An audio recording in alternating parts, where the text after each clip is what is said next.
ജനനത്തോടെ അമ്മയെ നഷ്ടപ്പെട്ട എന്റെ കുട്ടിയുടെ പെരുമാറ്റത്തിൽ ചില അസ്വാഭാവികതകൾ ഉണ്ടായിരുന്നു. അതിനെ മാനസിക വൈകല്യമെന്ന് മുദ്രകുത്തിയ ഏട്ടനും ശേഖരനും അവളെ ഉപേക്ഷിക്കണം എന്നെന്നെ നിർബന്ധിച്ചു. അവർ രണ്ടാളെയും എതിർത്തുകൊണ്ട് ഞാൻ എന്റെ മകളെ വളർത്തി. പോകെ പോകെ എന്റെ പരിശ്രമങ്ങൾ വൃഥാവിലായി പോകുമെന്ന് ഞാൻ തന്നെ ഭയന്നുപോയ ഒരു നിമിഷം ഞാൻ അത് കണ്ടെത്തി.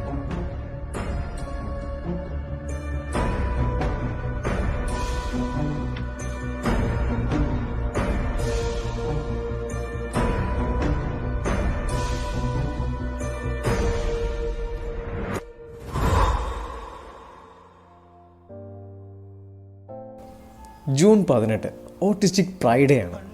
ഈ ഒരു പേര് സൂചിപ്പിക്കുന്നത് പോലെ തന്നെ ഓട്ടിസം ബാധിച്ച ഒരാൾക്ക് അവരുടെ വ്യക്തിത്വത്തിലും കഴിവിലും അഭിമാനിക്കാനുള്ള ദിവസമാണിത്. ഓട്ടിസം എന്നത് ഒരു വൈകല്യമായി കാണാതെ ഒരു വ്യക്തിയുടെ പ്രത്യേകതയായി കാണാൻ മറ്റുള്ളവരെ ബോധവൽക്കരിക്കുക എന്നതുകൂടിയാണ് ഈ ഒരു ദിവസം കൊണ്ട് ഉദ്ദേശിക്കുന്നത്. മനുഷ്യ മസ്തിഷ്കത്തിൻ്റെ സ്വാഭാവികമായ ഒരു അവസ്ഥാവിശേഷണമാണിത്. എത്രയും നേരത്തെ കണ്ടെത്തുകയും ബിഹേവിയറൽ കമ്മ്യൂണിക്കേഷൻ തെറാപ്പി ഉറപ്പാക്കുകയും ചെയ്യുക എന്നതാണ് പ്രധാനമായും ചെയ്യേണ്ടത്. ഇന്ന് ലോകം അറിഞ്ഞു തുടങ്ങിയിരിക്കുന്നു, ഓട്ടിസം ഒരു രോഗമല്ല, അതൊരു ഐഡന്റിറ്റിയാണ്.